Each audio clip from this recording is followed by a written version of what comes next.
Welcome to the Digital Enterprise Society webinar series.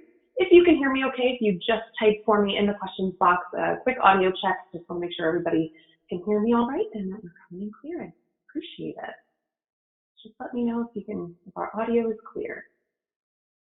Great, thank you so much, everyone. Again, welcome to the Digital Enterprise Society webinar series. Today's webinar, Making Remote 3D Collaboration Easy, is sponsored by Vertex. Vertex Software's cloud-based digital twin platform fuels team collaboration by unlocking 3D data and providing aligned visuals across engineering, procurement, manufacturing, sales, marketing, service, and the supply chain. My name is Courtney McWhirter. I am your host for today.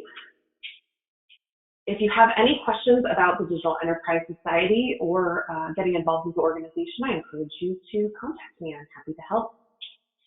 Digital Enterprise Society is a new nonprofit member association organized to enable the transformation of product development, design, and delivery and maintenance throughout the digital enterprise, regardless of software tools used. We are dedicated to the transformation of the manufacturing enterprise workforce. If you're not already a member of Digital Enterprise Society, I encourage you to join us. You can find more information at digitalenterprisesociety.org. We have a great discussion for you today. I encourage you to post any questions that you have in that questions box that you found when you did the audio check for me. If you have any questions, we will do a brief Q&A following the presentation today. So without further delay, I will introduce today's panelists. John Heller, Matt Hang, and Nathan Hartman. John has extensive experience in mechanical engineering, supplier collaboration, cross-functional relationship building, and procurement activities. As product marketer for Vertex Software, John leverages his extensive background in engineering and product lifecycle to best understand and communicate pain points and opportunities in manufacturing organizations. Matt Hang has over 15 years of experience in designing and building B2B cloud-based collaborative applications in manufacturing, finance, and defense. In his role at Vertex, Matt oversees the product management and product marketing teams in addition to leading initiatives on new markets and products. Matt's graduate work at the Virtual Reality Application Center focused on 3D visualizations and machine learning for mechanical and material design applications. Nathan Hartman is the Dausch Family Professor of Advanced Manufacturing and Department Head of the Department of Computer Graphics Technology at Purdue University and the Director of the Purdue University Digital Enterprise Center. Professor Hartman's research areas include the process and methodology for creating model-based definitions, examining the use of model-based definition in the product lifecycle, and developing model-based enterprise. So now I'm going to turn it over to John, and we'll get started with today's presentation. All right, thank you, Courtney, and I appreciate everyone's time today. Thank you for joining. As you will see throughout the course of the next hour or so, we do not have any slides. This will not be a death by slide hour. Rather, we want to keep it as conversational as we can, practical, and hopefully providing some tips for those that have joined us in their everyday workflows here. So again, I do want to just reiterate thank you to DES as well as to Dr. Nathan Hartman for taking the time to put this together and join Matt and myself here as we discuss some of the challenges that are currently facing us today in this world that we're living in and remote collaboration, trying to keep business moving along. Also, realigning and refocusing our efforts to help the need that is around us, particularly in the response to COVID-19. And so Nate's been very active here over the last couple of weeks and utilizing the resources that he has at Purdue. And I'd like to turn it over to Nate to kind of give us an update on what the last few weeks has looked like for you, some of the opportunities and challenges you've had as you guys have refocused some efforts to aid in the COVID-19 response. Sure, John, thanks. We've been primarily focused on working with hospitals, healthcare systems in general, as well as some of our county and state level emergency management systems and health departments to see if we could help close some of the gaps in their supply chains around personal protective equipment and other respiratory and protective related supplies as they battle the pandemic. This is something that I think is, excuse me, is a challenge for many states. Obviously, when you watch the news, there's always seems like a rundown of what's happened in each state and the extent to which it's happening. And one of the challenges that people are running into is they can't get some of the supplies they need. And to be fair, I think some of the suppliers are having trouble even supplying some of the items that are needed. And so we have found ourselves, as have I'm sure lots of others. I have colleagues at other universities, for example, that are doing some similar things, helping their own states, and all of us are seeing this need to begin to find ways to share information faster, to find ways to share information more clearly, and obviously, it's not as university faculty and staff, for example, it's not our day job per se to make medical PPE, but yet we have a capability and capacity to do that. And so for the last several weeks, we've built a fairly large team here, about 50 people.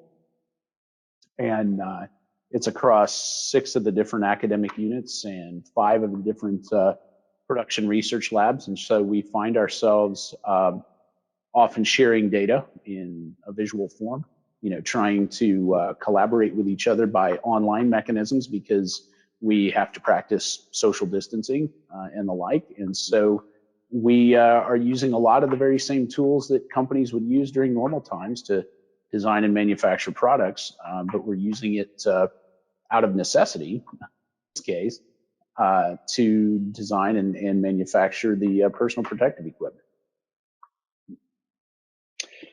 Excellent. What are can you help us understand a little bit some of the challenges you've had perhaps over the last couple of weeks when it's come to trying to spool up production quickly, making sure everyone is synced? Describe to me how that process has looked for you. At times it's depended on the day. Some days it's worked really well. Other times it's been a bit chaotic. But that being said, everyone has had the desire to want to help. And so, you never want to turn away a volunteer in this particular instance. So what we did is we tried to establish a workflow as quickly as we could and have ideally one, but at least as few as possible, sources of truth in terms of our design data, in terms of our known good geometries and production information. We tried to establish key points of contact in each of the research groups where production is taking place. That way we didn't continue to litter everyone's inbox with messaging and so on. We tried to keep that between a number of different people. We also began to use a series of collaborative tools.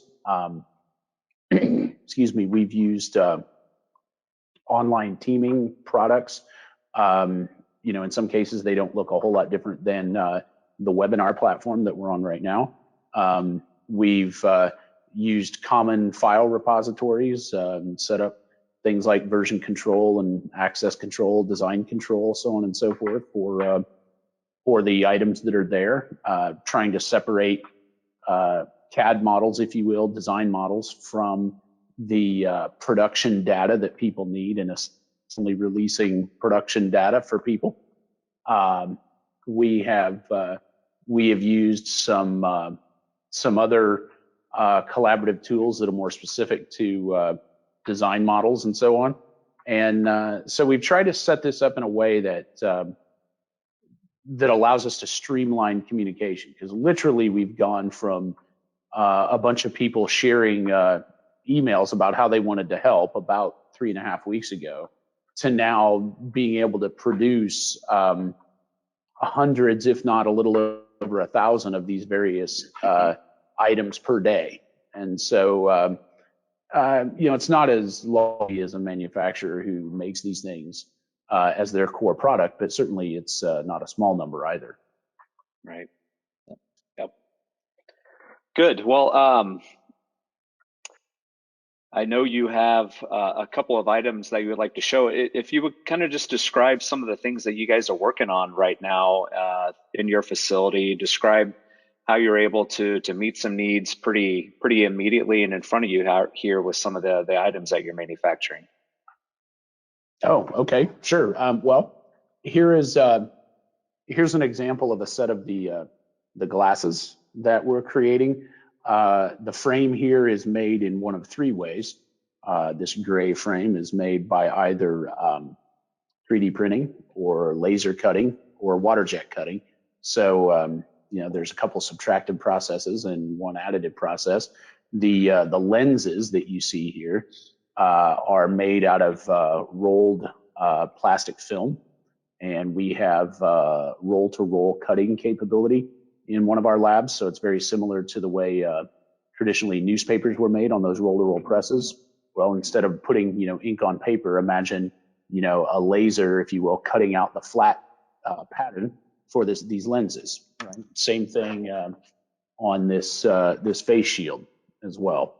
And so the frames, though, happen to be interchangeable. So we were able to come up with a way to cut down on that. And that actually happened. The interchangeability of this all and the evaluation of the flat pattern actually happened by using some cloud-based design tools, cloud-based visualization tools. And even though all of us are only maybe within 2 miles driving distance of each other in these 6 labs, the issue is we're not supposed to come in contact with each other. So we would, we're sitting in design sorts of meetings like that, sharing models and spinning them around and, using the annotations tools to point at various things. So we eventually came up with that. It's deceptively, in some cases, deceptively complicated in the sense that geometrically that doesn't look very hard, but knowing that you can produce either by additive means or subtractive means, you get into some different discussions about, for example, the bend in the frame up here and how that attaches to the lens. And then taking these little chunks here, you can see it, the white tubing, right? All that is just white plastic tubing, but when you put it on, it helps grip up against your head. That way it doesn't fall off, and within a couple hours, we had a workable design. This particular item right here, this fitting, actually, this was a bit of an Apollo 13 moment for us. If everybody remembers that movie where the scene where the oxygen is running low in the space capsule, and they realize their scrubbers and their filters are being overloaded, and they have to essentially put one together from the materials they have on hand, but oh, by the way, one of them is square and one of them is round, right? And the flight director, Gene Kranz at the time, says in exasperation, "Tell me this is not a government operation," right? Well, it just so happens what I'm holding right here are the opposite ends of 2 ventilator canister devices that go on hazmat suits. Well, guess what? It's made by 2 different manufacturers, and the oxygen canisters are not interchangeable with the hose end as well as the end that goes into the hood on the back. And so we basically did some laser scanning and some good old-fashioned mics and calipers, and we essentially machined several dozen sets of these that essentially now make those hazmat suits and bodysuits interchangeable. And we were able to pull that off in, I don't know, 2 or 3 hours probably. But what it does is it's now, in fact, one of our local hospital folks that we've been working with came over today to pick up some other prototypes and samples of things. And we've essentially saved them probably hundreds, if not thousands of hours in terms of being able to reuse things that they wouldn't have otherwise been able to reuse. Have you been getting feedback from those users on some of those? Absolutely. Yeah. And that, I think, is one of the one of the key things in this collaborative environment. Right. One of the nice things is we've been able to link them into our online cloud-based tools so that they can sit and look at the things that we're looking at, so that they can see the things we're seeing, so they can read the things we're reading. And we've been able to take some people who are not used to using those kinds of tools on an everyday basis, Right. and make them quite comfortable over these last couple of weeks in doing those things. That's great. That's fantastic. And I know, as I mentioned earlier, a lot of hours by you and the team there. And you bring up a good point. It doesn't take much from a distance standpoint to make this most easy of tasks more difficult in this environment that we're living in within remote collaboration. And I'd like to explore that a little bit further here. We've seen a huge shift here over the last few weeks to remote working, people social distancing, shelter in place, all of these terms that we're now used to hearing in the news quite often. But yet there's still this need for businesses to maintain continuity, for work to still get done. And, tasks that were easy because you were sitting, 4 feet away from somebody, now are much more difficult because of the fact that we are obviously in this remote work environment. I've heard, anecdotes, and I'd be curious to know, to hear from you guys what you've heard as well. But I've got a neighbor who I was talking to him at a safe distance, by the way, when I was out on a jog the other night. And he works in an IT department, and he was relating to me that, the first 2 to 3 weeks of them practicing social distancing and the organization moving to remote work, they spent a solid 2 to 3 weeks working through network issues, getting everybody the bandwidth, the tools that they needed to get up and running, and they're still dealing with it right now. I mean, he says his hours are through the roof. Difficulties with individuals having access to server networks, logging into the VPN. I know, Matt, you and I were talking a little bit earlier. We've even heard of stories of people having to take massive workstations home and the complications that they're going through trying to get those things set up. Yeah, we were talking to one customer that they told everyone to, had some schedule to send everyone back to the office to pick up their workstation, to bring it home and set it up there. And so I think that there's definitely some companies that are better set up for remote work and collaboration than others, and I think everyone's just trying to figure out how we're going to get through this in the short term, and then thinking through the rest of the year, if there are second and third waves of this, like what does this look like going forward? So I think there's a lot of interesting things that we're seeing from our customer base right now. Yep, absolutely. Nate, you mentioned, trying to get to the single source of truth. We're living in this world where there's, certainly not a lack of tools out there. Right. But the challenge becomes, meshing the appropriate amount of tools to create efficient workflows here. Explain a little bit, some of the thought process that you guys had to go through as you determine what workflows were needed, what tools were needed in order to create efficiencies during this remote time. Well, I'll echo something that Matt said. Similar, we have a similar situation in some cases here at the university because we have about, I think, 8,000 or so faculty and staff that work here at the university, and by and large, much of that is still necessary since classes are going on still, even though they're being done remotely, they're being done online. There's still a part of the university, if you will, that needs to run. Not to mention, almost 45,000 students now are taking classes online when they used to take them in person. And so that's been an exercise in And persistence in some ways, I think, because it's been a challenge to take that many people. You mentioned IT infrastructure, you mentioned the kinds of tools. Not everyone is part of a course or part of a major where content like that is easily put online. Right. And so there has been just a lot of on the fly preparation. And so, you're talking about these workflows.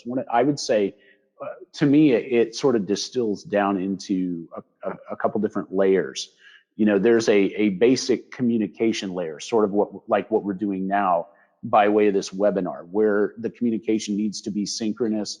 Ideally, it would be live, but or at least within someone's view, right? We all have our cameras on right now, and one of the best practices that people recommend for working remotely, even though it does tie up some bandwidth, is use your camera, right? There's a lot of human to human interaction that helps with communication by using that. So at a basic layer, you need to have some synchronous form of communication.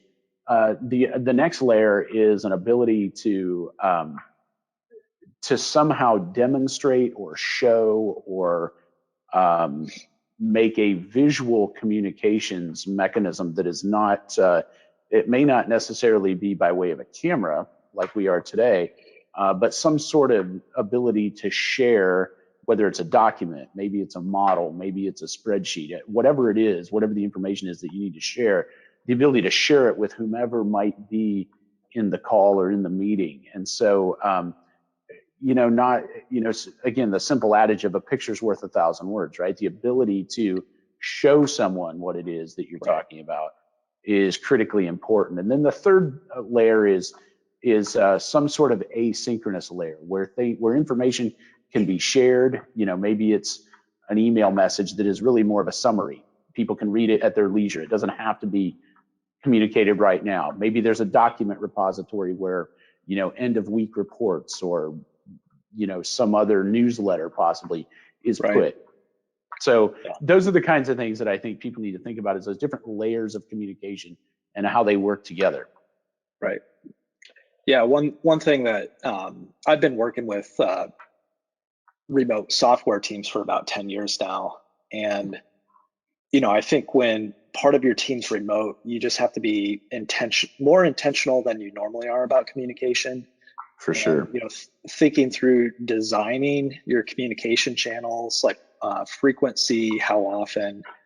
Nate, like you were saying, does this need to be synchronous? Can this be asynchronous? Should this be in a messaging channel, or is this important enough that this should be in someone's inbox? There's so many communication tools available out there, and I think what we're going to find here is a lot of emergent best practices coming through. And when we're hopefully when we're out of this situation, hopefully some of these best practices will continue, right? And it's not just one off, right? Matt, you raise an interesting point there about the intentionality or the being intentional of your communications. I mean, we've all been in meetings before, pre-pandemic, right? Where there's the main meeting, but then there might be this sidebar over here that's going on that's important. And to be fair, sometimes it is important, sometimes it's not, but sometimes it is. And maybe somebody's getting clarification on whatever the main part of the meeting was. And so, that's really hard to do, obviously, if you're not sitting next to someone. And so a lot of these online communication mechanisms now, they allow for the main meeting, but there's also some kind of a chat mechanism where it could be a chat with everyone, or it could be a chat between individual people, but yet you have the ability to carry on multiple threads of a conversation. And that can also be particularly important. Yeah, absolutely. And again, like making sure that, it's easy to find those threads, that that they can be made accessible to others, and just all the water cooler type activities that you would have when you're all together in the same room or within that same meeting. there's a lot of conversations when the meeting ends that they even continue past that, right? And so, do you have the right messaging channels set up for that? Is that something that you're thinking about? Because there's a lot of important information that happens after those meetings, right? So, right. Well, good. Well, I know the, as we think about collaboration during this time of social distancing, we think about businesses maintaining continuity. Certainly, it reaches farther than just, engineer to engineer or engineer to supplier. We think about needs, around training, and how do we train a staff that's remote? How do we train a group of service techs, that we're trying to keep at a safe distance, bringing them on board. We also think about companies needing to maintain positive connections with their customers. And so how do companies maintain that business continuity while staying in contact with their customers? Previously, maybe they made sales calls, they visited in person. There was a weekly stop off to ensure things are going well. Well, how is that now in this world of remote, and how are companies getting around this issue of maintaining deep connections with their customers? So a lot of areas that are being impacted when it comes to the areas of remote collaboration.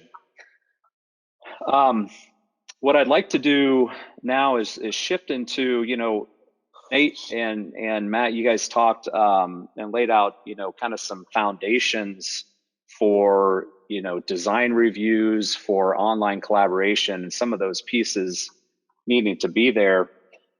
One of the things that particularly here at Vertex we're enabling is the ability to bring everyone together in a visual common meeting place. Traditionally, we've seen many organizations struggle, even when they were co-located, to be able to get 3D product information out to other areas, even within the building.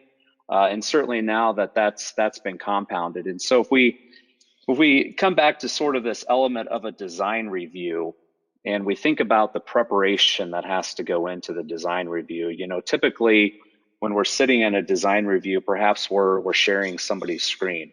Somebody's on a Zoom or a Skype, and you've got one person driving from a CAD standpoint and looking at the design, but there's a whole nother set of workflows that have to take place prior to getting into that standpoint here. And so I'll just demonstrate here some quick tools that Vertex has within our platform to help with this design review prep in this remote environment that we're living in here. And so let me just quickly share my screen.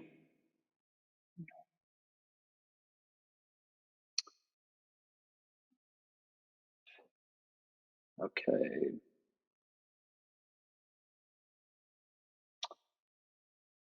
And hopefully everyone's able to see that. So what we've got here is a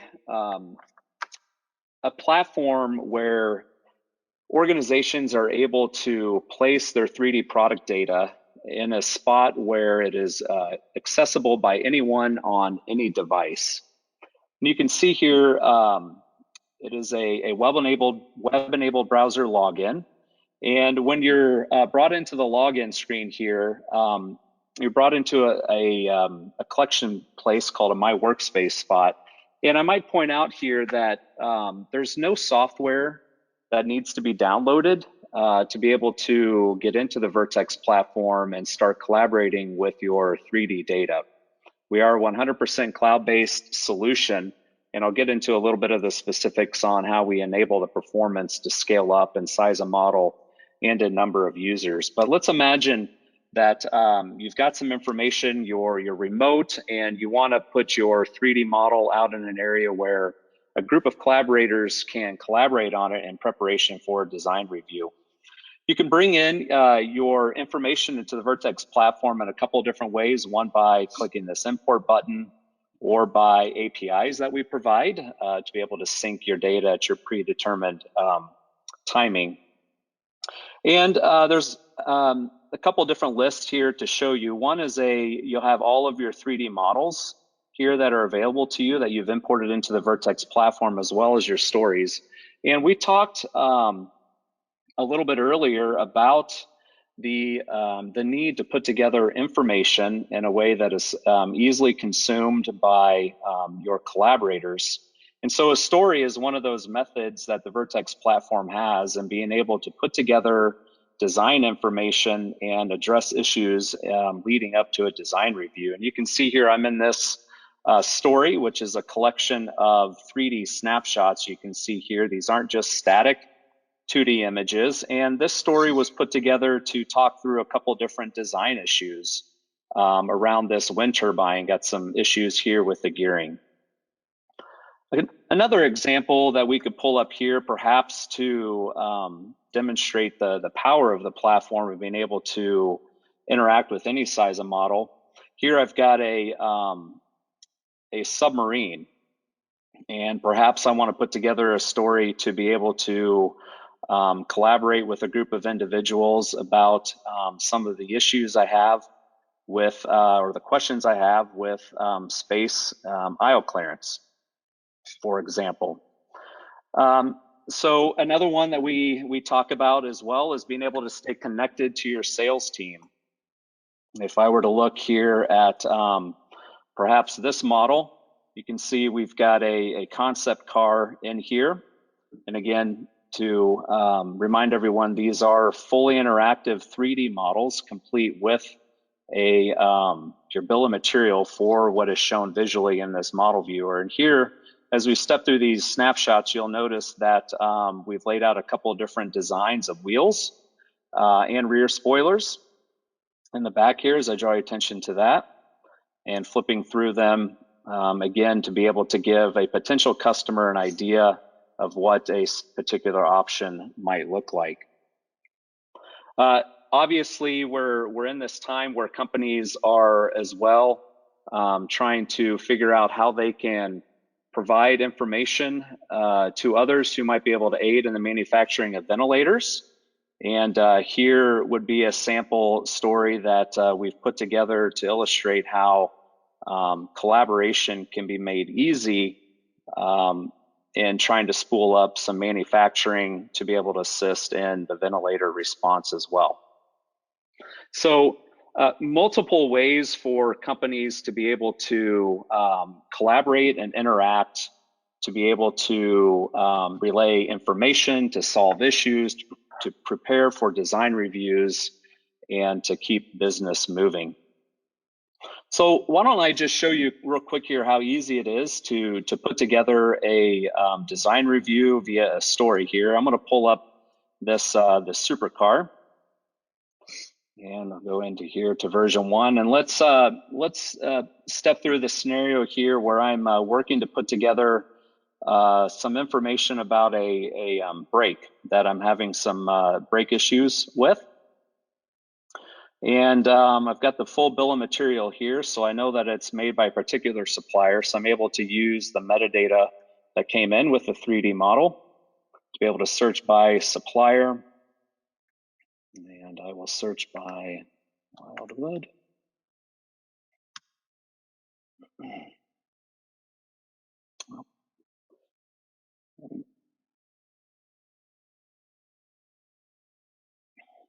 Get that in here.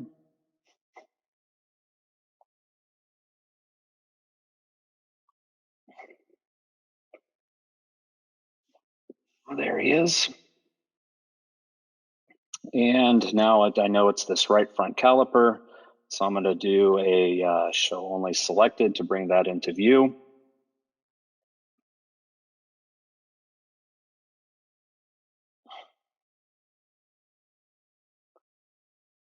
And there it is. Now I want to add some cross section to that, so I can come in and add cross section to this part. And I'll flip this around to a standard view. Now I can bring in some parts that are around it to start building in my context. Flip this around and I'll zoom in to the part, and you can see here that we've got some overlap between the disk and the brake assembly. So now it's a very, very easy way for me to be able to quickly find the issue that I needed and to set my context here.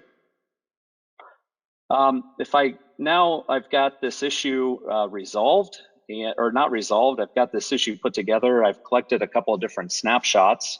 I've bundled them now into this story here. I want to be able to share this out with a group of collaborators that I would like to have this issue resolved in. So I've got some slides or some snapshots that I put together here. Been able to put in some various photos, perhaps some design specs that I want my collaborators to understand within this story. And I've also now been able to set various security controls on them. So for instance, in this snapshot here, I've reduced out the geometry that strips away all of the IP that I'm concerned about them perhaps downloading onto their machine. And you can see here that it is only the bill of material shown within this model viewer that is available for them to download. And they're able to do that by hitting this export button and making the necessary geometry changes that they need to here. As well, I've noted a couple other areas where we've got some interference, and I would like some quick resolution on that. So I've set John, yes. John, real quickly, I apologize. This is Courtney. We're just noticing that your computer battery is looking a little low, and we don't want to lose you if you might need to plug in. Yes, thank you. You bet. Just about done here. And so now we're ready to share that out with a group of collaborators. And so I will set that up to share out with Matt. And good catch, Courtney. Yes. All right. And so now you've been able to see very quickly how I'm able to put together a set of snapshots that describe an issue in preparation for a design review, and I've shared this out with a collaborator that I would like to collaborate on getting these issues resolved. And so we'll turn it over to Matt, who I just shared this story with. Yeah, how about we go over to my screen here. And, oh.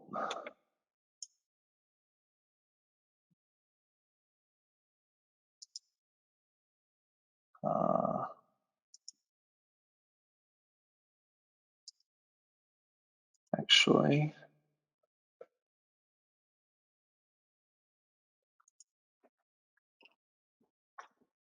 can you try giving me the screen again?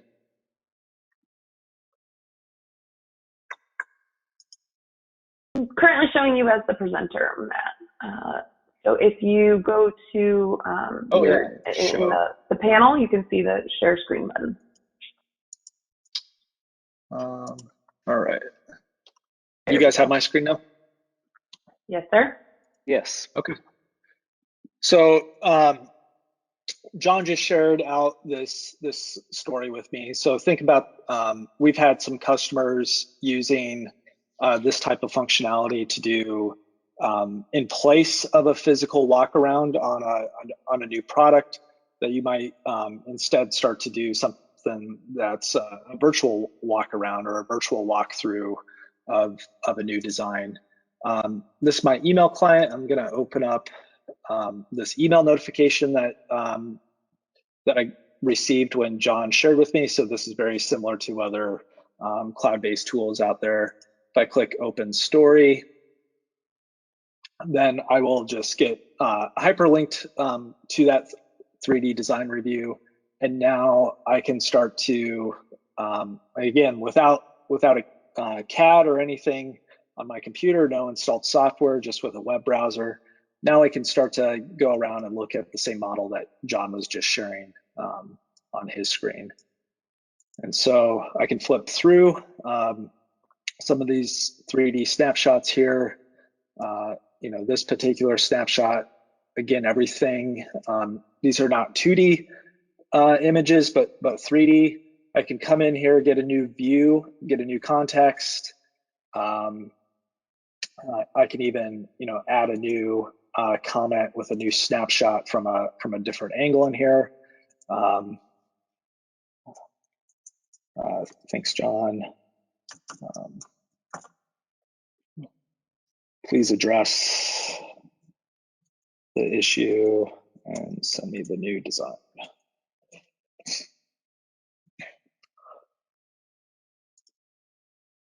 So then, just like with other cloud products, that comment, then John will receive an email on his end. He can see this live update. We can continue to have a threaded discussion. And as Nate and I were talking about, there's all kinds of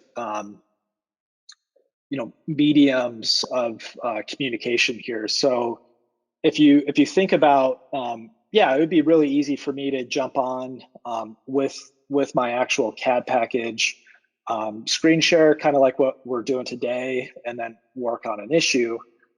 At that point, only one of us can have control over interrogation of the model, right? And so what this would allow is another medium where you could have that person on their CAD machine sharing their screen, but you could also be sharing out a 3D design review with them at the same time, so that they can also interrogate, inspect, look at new types of cross sections, get a new view on this, and look at something that they weren't thinking about beforehand, right?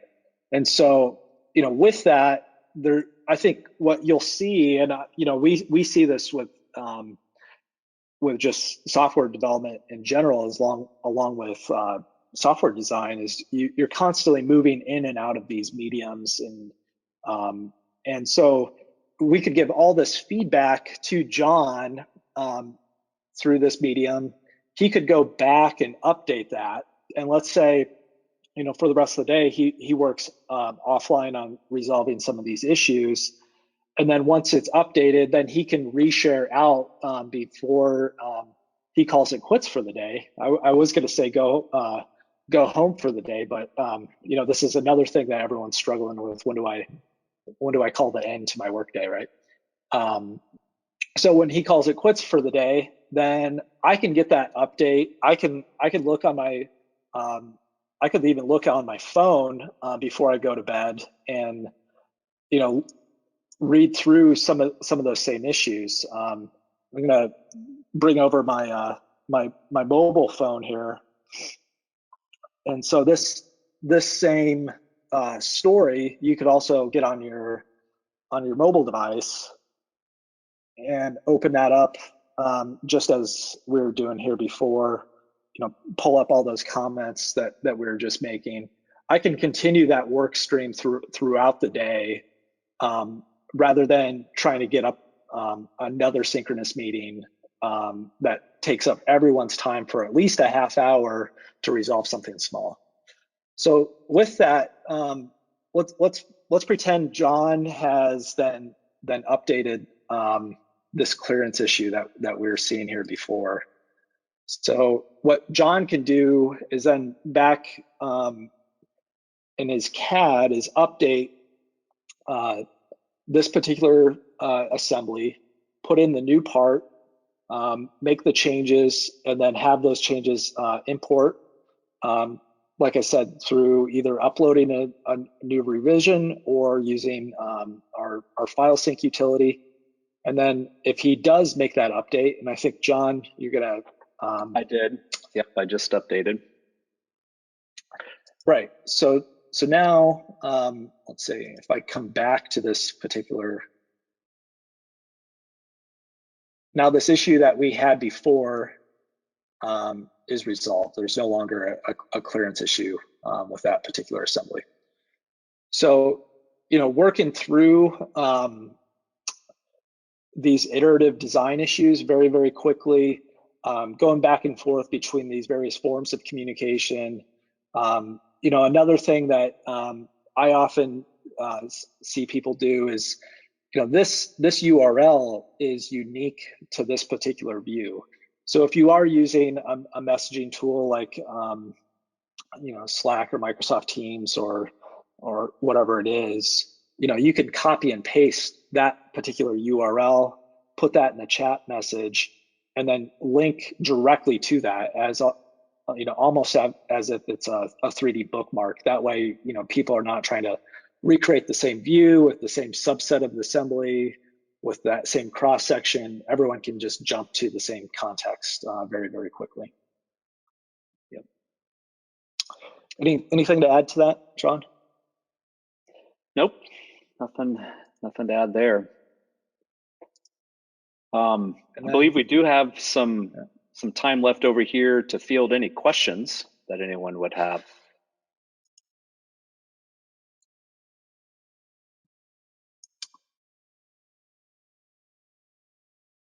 Yeah, we are getting some questions in the questions box now. First one we have here is, our IT team is slow at getting new collaboration tools up and running. What can we do in the meantime? Yeah, that's a great question. I think one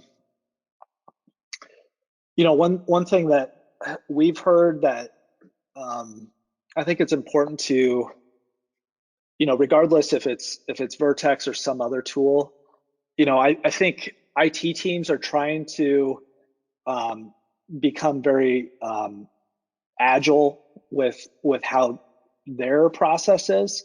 And I've talked to a lot of IT administrators that are really scrambling at this time to assess in their IT portfolio, what gaps do we have, going back to these different communication channels. Do we even have the infrastructure?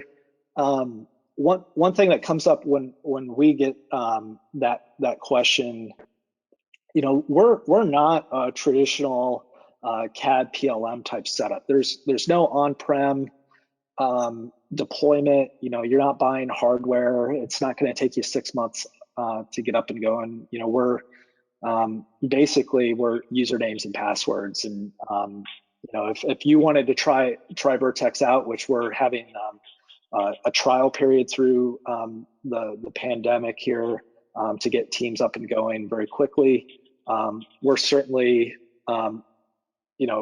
willing to help you try to talk to that IT team to make sure that they know that this isn't going to be a new burden on them. Because I think that's one thing that constantly comes up to IT is like, how much of my time is this going to take?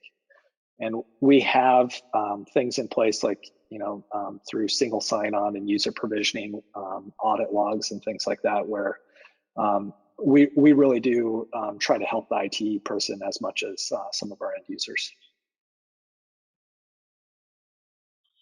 We have a question for Nathan. Were you able to do simulations where the participants got to play with the controls, maybe like a VR experience of an ergonomic study or system behavior? So generally speaking, we could do those things, although in this particular instance, we did not. It is something that takes a little bit of preparation, takes a little bit of infrastructure to put into place. And at this particular point, we just didn't have quite the time to effectively set that up. Yeah, just curious with that. How quickly were you able to get the first prototype and get that to the user for feedback? It was probably within, I'd say, 2 to 3 days. For example, on this fitting that I showed a little while ago, that was about 2 or 3 days. We actually have prototypes being made right now of gowns and hats and masks and foot covers and stuff.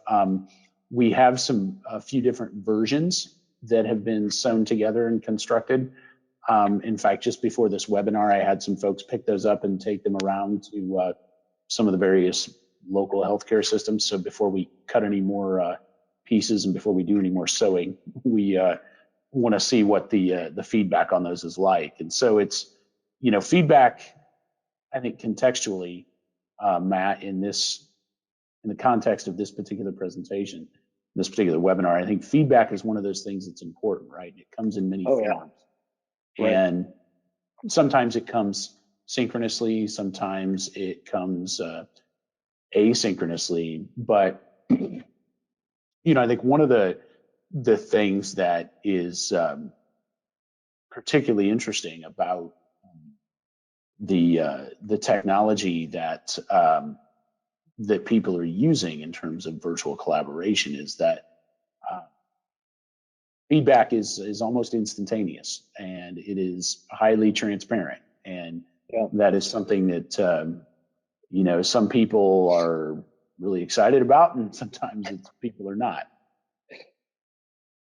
Yeah, and I think I think it's going back to these communication channels, making sure you have those set up, that feedback channel's not too noisy, that there's high quality feedback, that it's one thing you can set up that feedback channel, but then if you're not responsive to that person giving the feedback, then that whole cycle can die pretty quickly. So making sure that you have that infrastructure set up, and again, like in the age where everyone's trying to be agile and iterative and very quick, you also just need to be very intentional about what you're going to do and what you're not going to do. And I heard your feedback, I understand it, but this next iteration, here's how we're going to do it, right? So thanks, guys. We have a couple more questions that have come in through the chat or in the questions box here that I want to make sure we get to. Maybe a couple questions about security. Where are the files stored, certification or certifications for highly restricted data? Yeah, it's really interesting. Going back to that example of the workstation and the VPN and everyone working at home, maybe on not such a great internet connection. If you rely on a system of passing files around, checking files in, passing those files around from computer to computer, I think that can add a lot of load to your network and also cause potentially some security risks that you might not have if you were inside the building, right? And so I think one interesting thing that Vertex does, and we do this from both a performance and security reason, we don't pass files or geometry around to the computers that are doing any of the 3D rendering. We render everything in the cloud and just stream images over the network, so lightweight JPEGs and things like that.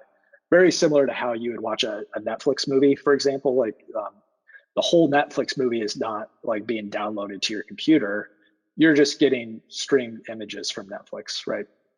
And so with that, all the files stay central to one location, and I just move my camera or create a new cross section, and I get new images back. So, from that perspective, it's more secure. And I think one other interesting thing about I think some industries have been faster to adopt cloud computing technologies than others.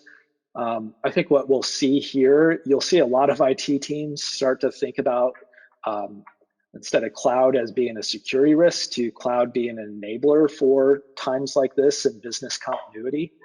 And like I was saying before with the other question, we have a lot of security measures in place that also add transparency to that IT person, so that they can get the audit log of who looked at this car model that we were looking at, where were they in the world, their IP address, how long were they looking at it, what level of permission. So we can give all of that security and transparency to that administrator. And I think, again, coming through this pandemic and new adoption of remote meeting tools, messaging tools, other types of tools like Vertex, and there's a ton of other companies out there trying to help with this new normal. I think you'll start to see these IT teams and security teams start to see the benefits of cloud moving forward here. And Matt, I would piggyback on that and say, that one of the other things that these collaborative tools allow us to do, because technology has advanced and the methods for how it presents information, is that historically, when you would want to collaborate with something, one of the first things you would often do was make a copy. Right. And if you made a copy and somebody else made a copy and another person made a copy, and now you got 4 or 5 different copies running around, and the ability to then merge all of whatever the interaction was back into the main pipeline of communication was always terribly difficult. In many cases, it was error prone. In many cases, it was highly inefficient. And so a lot of these digital and cloud-based technologies that, again, Vertex being one example, but the continuity of the communication thread that you have is Absolutely. much more robust today than it's ever has been. Right. Absolutely. I mean, I think you see that with spreadsheets and Word documents as well. It's just we were even joking before this, like which document were we looking at? All of that is saved when you only have one version of the truth. There's one central repository for that, and whether that be your PDM or PLM or whatever it is, and then just make it easy to get that data out where people are not making those copies locally with their machines. Yeah, that's great, Nate. Thanks, guys. I'm gonna go ahead and one other question real quick. What's John's battery life at? I plugged in, so I'm good. Okay. We were scared we were going to lose you there for a second. It was getting low. I was keeping an eye on it. Thank you. We do have a few more questions coming in, and I'm going to kind of group these two together, and hopefully I'm not wrong in doing so. But you mentioned the API integration. Does the design review information easily off-the-shelf upload with mainstream PLMs? And then in addition to that, how is licensing handled to collaborate with outside vendors and suppliers for those persons outside of the company that need to be brought into the conversation? Go ahead, John.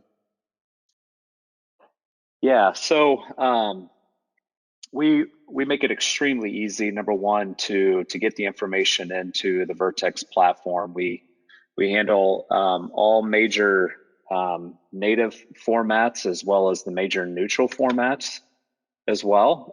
In addition to the API syncs that we have, what we've really taken special care to is to eliminate the data transformation workflows that many companies are struggling with to get their information in a format that's easily digestible and available to others that need to see it.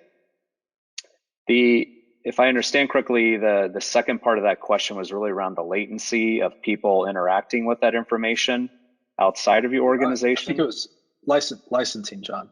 Like how does it work when working with the supplier? Yeah, absolutely.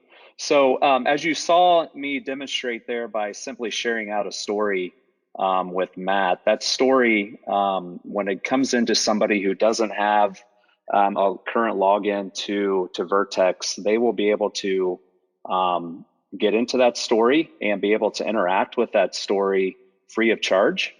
And they'll have some limited capabilities, but we really removed any of the barriers for companies who don't have a paid license to be able to get in and collaborate effectively. Yeah.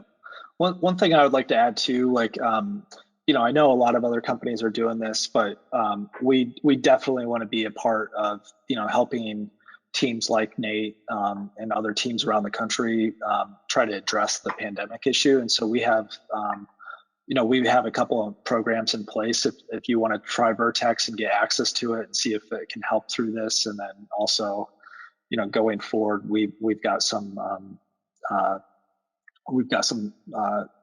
special pricing around this. Basically, we're offering it for free if you're part of the COVID response. So.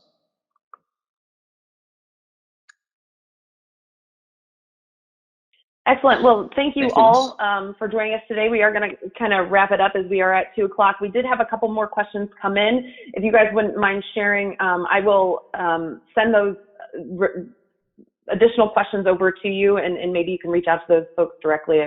We would appreciate it. So I'll get the full list of questions, and maybe if you'd like to follow up on those, again, we would greatly appreciate it. So. Sure.